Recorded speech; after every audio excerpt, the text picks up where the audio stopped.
काल 5 एप्रिल 2026ला राज्यसेवा मुख्य परीक्षा 2025 डिस्क्रिप्टिव्ह पॅटर्नचा कंपल्सरी इंग्लिश लँग्वेजचा पेपर झाला.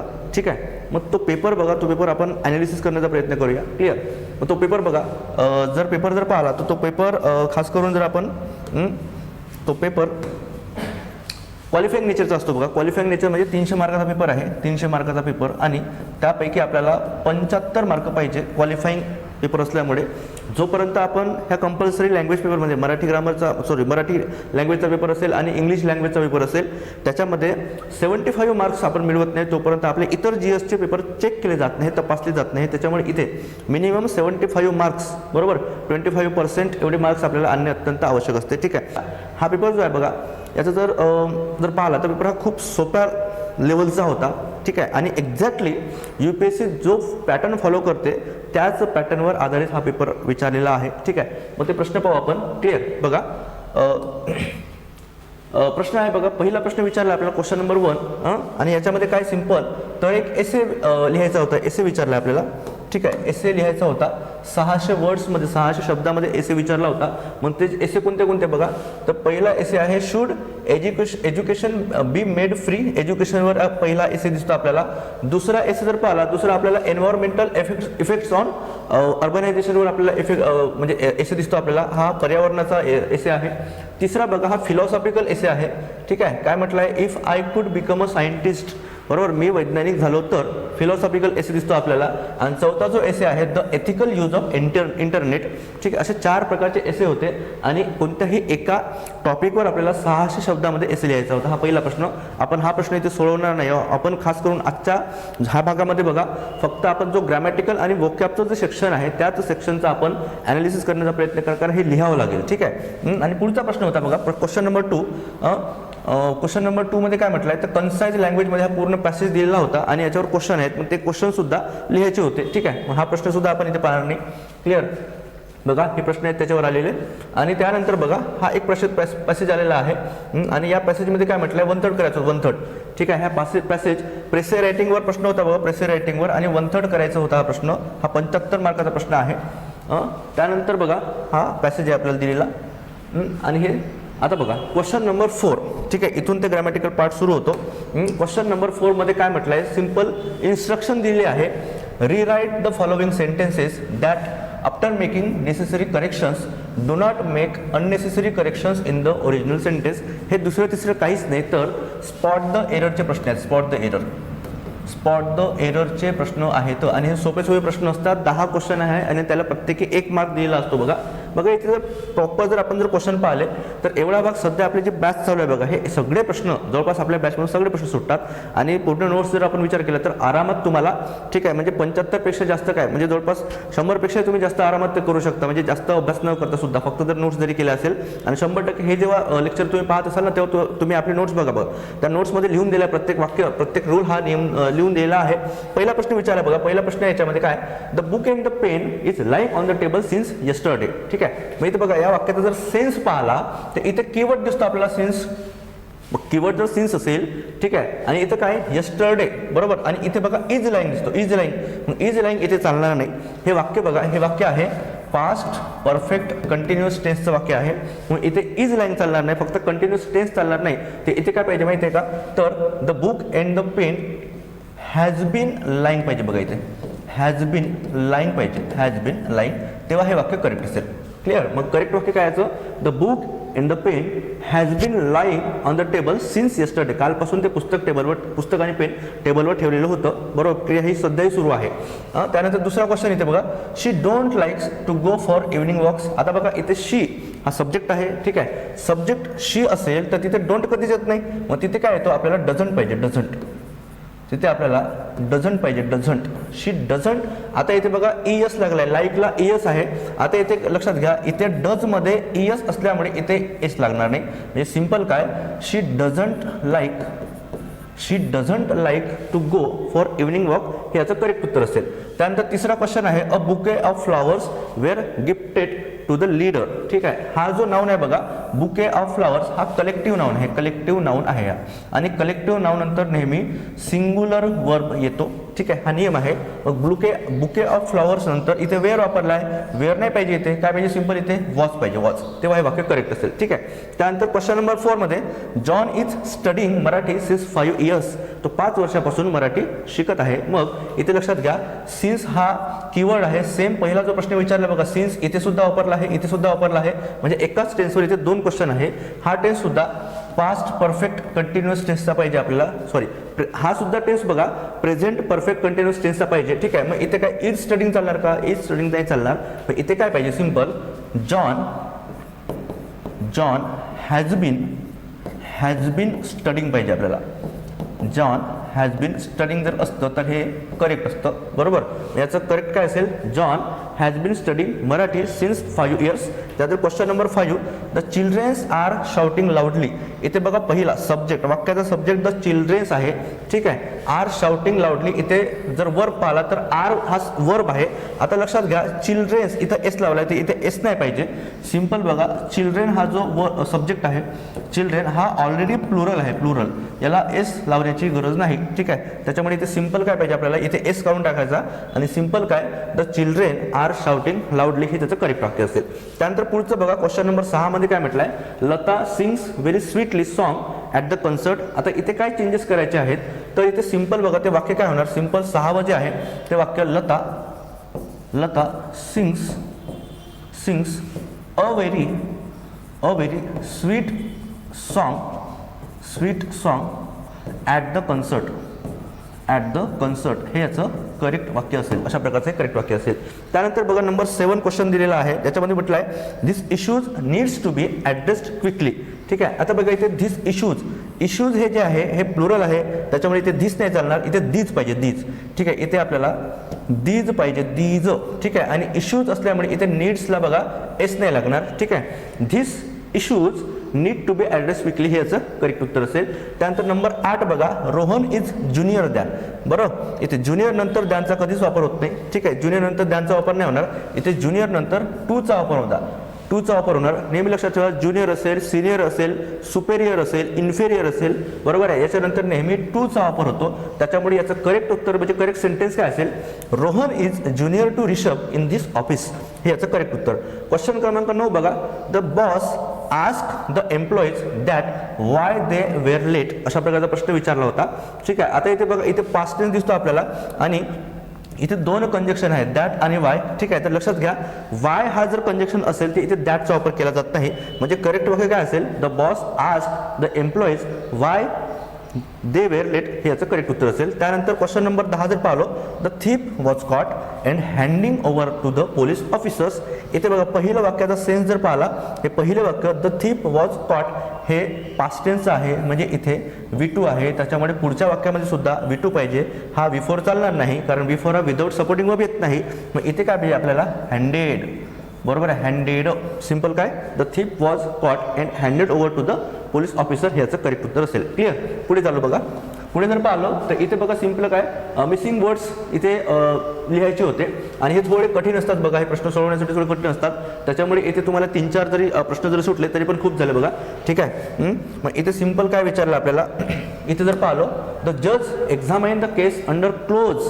बरोबर. आता इथे रिकामी जागा आहे, त्याच्यामध्ये करेक्ट शब्द आपल्याला भरायचा आहे.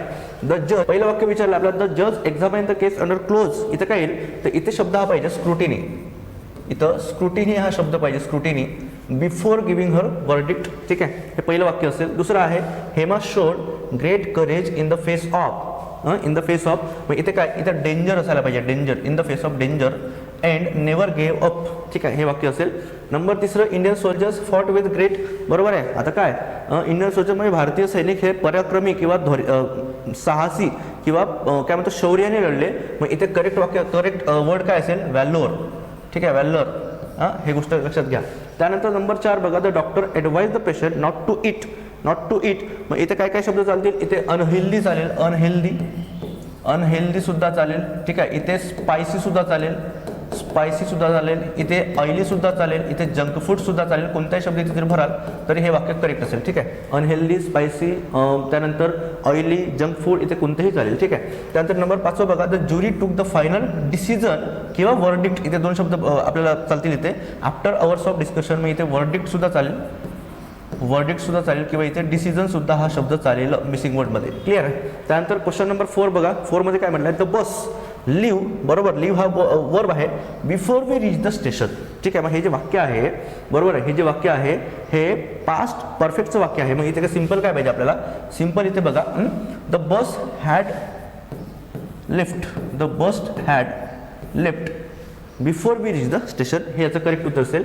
इथे बघा क्वेश्चन नंबर मध्ये काय म्हटलं, तर बॉईज रिकामी जागा मेक दिलेला आहे अ lot of noise Wien the teacher entered. हे वाक्य जर पाहाल, हे वाक्य आहे बघा, सिंपल पास्ट टेन्सचं वाक्य आहे. एंटर्ड V2 दिसतो आपल्याला. मग त्याच्या आधीचं वाक्य बघा, दोन वाक्य जे लागोपाठ घडतात. ठीक आहे. मग एक वाक्य लिहितो आपण सिंपल पास्ट टेन्समध्ये आणि दुसरं पाहिजे आपल्याला पास्ट कंटिन्युअसमध्ये.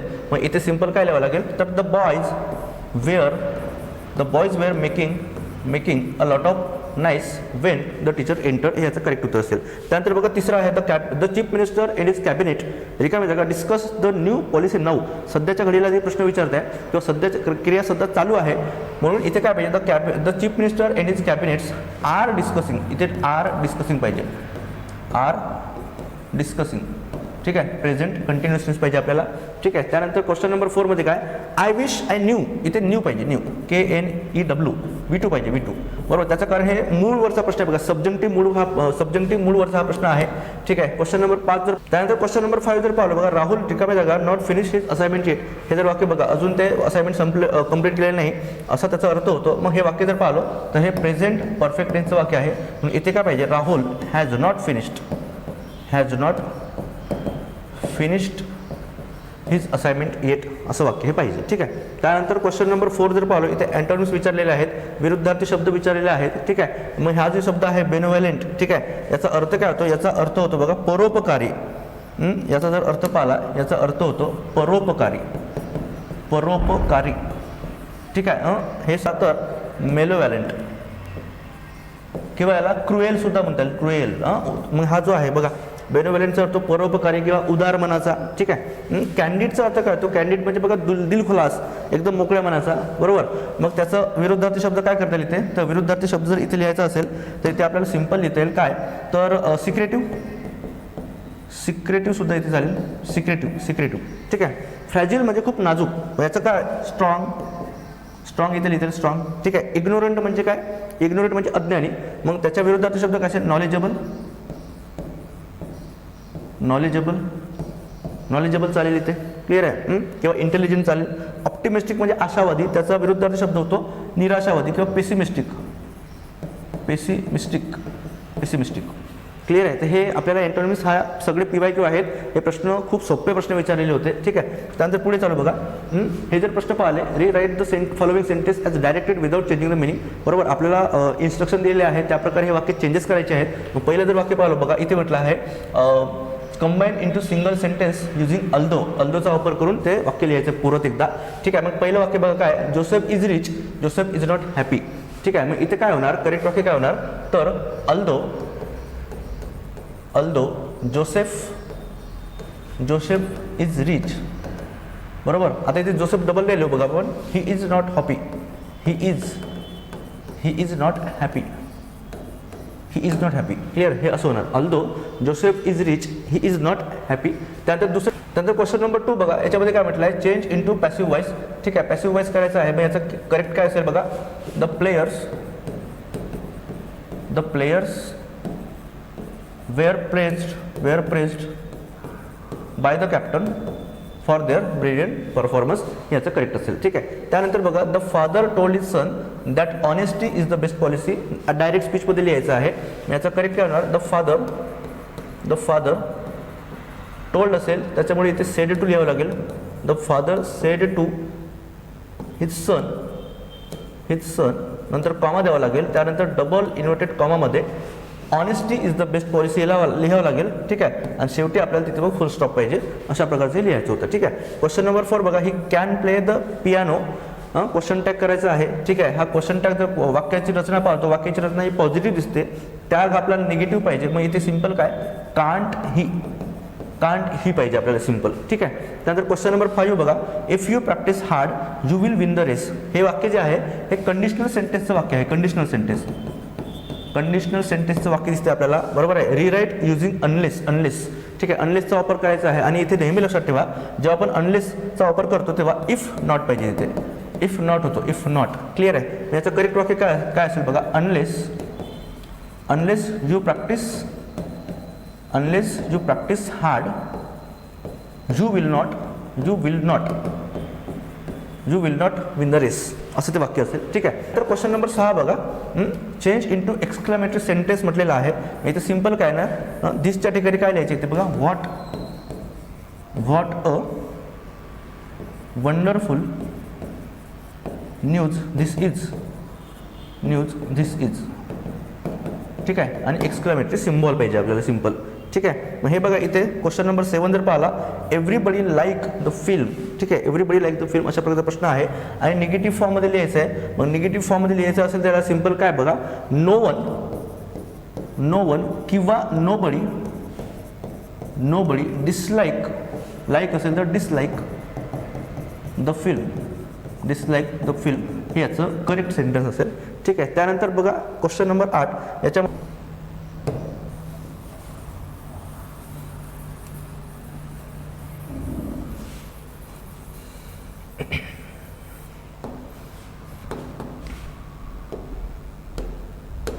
बघा इथे सिम्पली तो म्हटलं, this tree is the largest in the garden.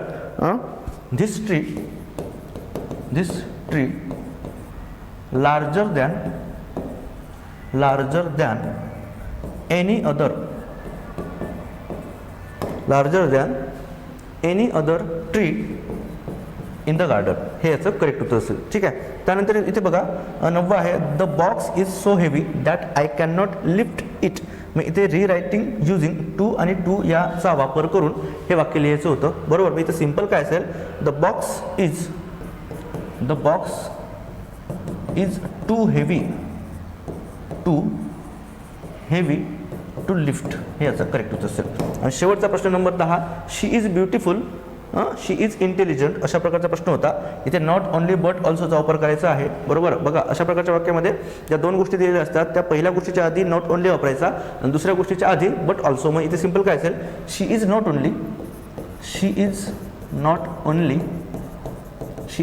Only beautiful but also intelligent अशा प्रकारचे वाक्य पाहिजे. ठीक आहे. तर हे प्रश्न होते बघा, 10 प्रश्न आपल्याला विचारले होते. ठीक आहे. त्यानंतर पुढे आता बघा हे जे प्रश्न आहे, ठीक आहे, याच्यामध्ये काय विचारलं आहे, use the following words to make sentences that bring out their meaning clearly, do not change the form of the words, no mark will be given for vague and ambiguous sentences. ठीक आहे. याचे अर्थ पाहू बघा. तर ॲसेंटचा अर्थ काय, तो ॲसेंट म्हणजे संमती देणे, ऑफिशियल ॲग्रीमेंट. बरोबर आहे. ब्रीच म्हणजे काय, तर ब्रीच म्हणजे लक्षात घ्या उल्लंघन करणे किंवा याला आपण व्हायलेशन सुद्धा म्हणू शकतो, व्हायलेशन. ठीक आहे. याचे तो आपल्याला अर्थ तरी माहीत पाहिजे ते वाक्य तयार करताना. ठीक आहे. लिटररी म्हणजे काय, साहित्यिक व्यक्ती किंवा त्याला आर्टिस्टिक असं सुद्धा म्हणतात, आर्टिस्टिक व्यक्ती. मॉनिटर म्हणजे काय, मॉनिटर म्हणजे एखादी गोष्टकडे आपण काय म्हणतो, बारकाईने पाहणे, बारकाईने लक्ष देणे. ठीक आहे. मॉनिटरचा असा अर्थ होतो. प्रिन्सिपल म्हणजे तत्व. ठीक आहे. अजून एक प्रिन्सिपल हा शब्द असतो, प्रिन्सिपल. बरोबर. PAL असेल तर ते मुख्याध्यापक असतो, याला मुख्याध्यापक असं म्हणतात. ठीक आहे. तर हे शब्द होते बघा, हे तुम्हाला माहिती आहेत. ठीक आहे. पुढे जाऊ. आता बघा इथे choose the appropriate words to fill in the blanks. ठीक आहे. मग इथे बघा हे होमोफोन्स आहेत, बरोबर आहे. म्हणजे सेम काय म्हणतो, सेम प्रोनाऊन्सिएशन आहे, परंतु याच्यामध्ये काय म्हणतो आपण शब्दाचं म्हणजे काय, स्पेलिंग बघा, स्पेलिंग फरक असते. मग इथे काय, रोहन मेड अ रिकामे जागा रिमार्क्स दॅट ऑफेंडेड सीमा. इथे कोर्स दिला आणि कोर्स, हा कोर्स आहे, हा कोर्स. बरोबर. हा कोर्स काही इथे येणार नाही. मग याचं करेक्ट उत्तर काय, इथे फक्त एक बघा हे कोर्स असतो, कोर्स. ठीक आहे. त्यानंतर क्वेश्चन नंबर 2 मध्ये the speaker speech was full of रिकामे जागा फॉर द ऑर्गनायझेशन. ठीक आहे. The speaker speech was full of रिकामे जागा फॉर द ऑर्गनायझर्स. आता बघा प्रेज म्हणजे प्रार्थना करणे, बरोबर. आणि प्रेज म्हणजे काय, कौतुक करणे, कौतुक. मग इथे कोणता प्रेज येणार, हा येणार बघा, प्रेज. ठीक आहे. त्यानंतर नंबर 3 बघा, द आर्किओलॉजिस्ट ट्राय टू रिकामे जागा the ruins of the old fort. एक्सचेकरचा अर्थ काय होतो, एक्सचेकर म्हणजे काय, तर ते बघा तिजोरी असते, तिजोरी, ज्याला आपण एक्सचेकर असं म्हणतो. आणि एक्सक्यूट म्हणजे काय, उत्खनन करणे. मराठी अर्थ आपल्याला माहीत पाहिजे, तेव्हा ते वाक्य थोडेसे आपल्याला कळतात. ठीक आहे. Number 4 the government built a dam to control the, बरोबर, रिव्हर. बघा आता रिव्हरचा काय फ्लो असतो का फ्ला असतो, फ्ला म्हणजे सदोष, बरोबर आहे. सदोष ज्याच्यामध्ये दोष असतात त्याला फ्लॉ म्हणतो आपण. आणि फ्लो नदीचा हा फ्लो असतो, नदीचा प्रवाह असतो, मग इथे काय असेल फ्लो. इथे करेक्ट वर्ड हा फ्लो असेल. ठीक आहे. नंबर 5 बघा काय म्हटलंय, रॉकी शो ग्रेट रिकामी जागा during the scuffle with the thieves. मग इथे बघा व्हॅलर आणि व्हॅलोअर आहे. ठीक आहे. तिथे करेक्ट काय असेल, शौर्याने पराक्रमाने तो लढला. मग इथे करेक्ट शब्द असेल व्हॅलोअर. क्लिअर आहे. तर हे अशा प्रकारचे प्रश्न आहेत. आणि मग हे जे प्रश्न दिले बघा, क्वेश्चन नंबर 5 मध्ये इडियम आणि फ्रेजेस दिलेले आहेत. आणि हे जर इडियम आणि फ्रेजेस जर तुम्ही जर चांगल्या प्रकारे पाहाल तर सिंपल बघा, हे सगळेच्या सगळे PYQ होते. PYQ as it is PYQ आहेत.